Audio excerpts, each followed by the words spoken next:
Comprendre le monde à travers la bande dessinée, c'est le pari de la nouvelle collection La Petite BDthèque des Savoirs. Le célèbre astrophysicien Hubert Reeves a conjugué ses connaissances au talent du dessinateur Daniel Cazenave autour d'un thème, celui de l'univers. Cet après-midi à la Foire du Livre, les deux hommes sont réunis à nouveau pour une conférence dessinée. Vous pensez que c'est un livre vraiment de science, mais c'est aussi surtout un livre de poésie et de philosophie. Et donc ce n'est pas que dessiner des aspects techniques, des trous noirs, des galaxies, etc. Non, ça va au-delà. C'est un petit récit de savoir-vivre en fait. Et de savoir vivre et d'épargner cette belle planète. Comment se crée l'univers? Comment fonctionne-t-il? Ou encore la question des atomes et des molécules font partie des thèmes abordés par le duo. Une partie de plaisir pour Hubert Reeves qui excelle dans la vulgarisation des matières scientifiques. C'est un très bon outil parce que ça permet de faire des synthèses.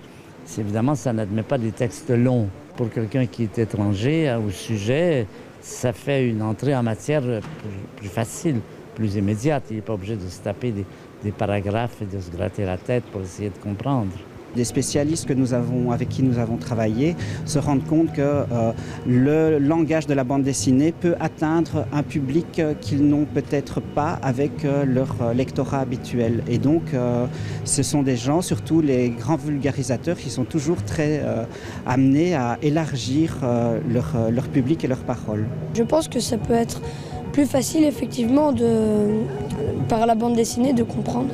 La bande dessinée, c'est une nouvelle manière en fait de parler à certaines intelligences. Et par exemple, il y a des concepts auxquels je comprends rien quand je regarde juste des schémas ou je comprends rien quand je regarde juste un texte. Et puis quand on met les deux ensemble, il y a la magie de la bande dessinée et ça parle d'un coup et on comprend quoi. Les sciences humaines faisaient partie des derniers grands territoires inexplorés de la bande dessinée.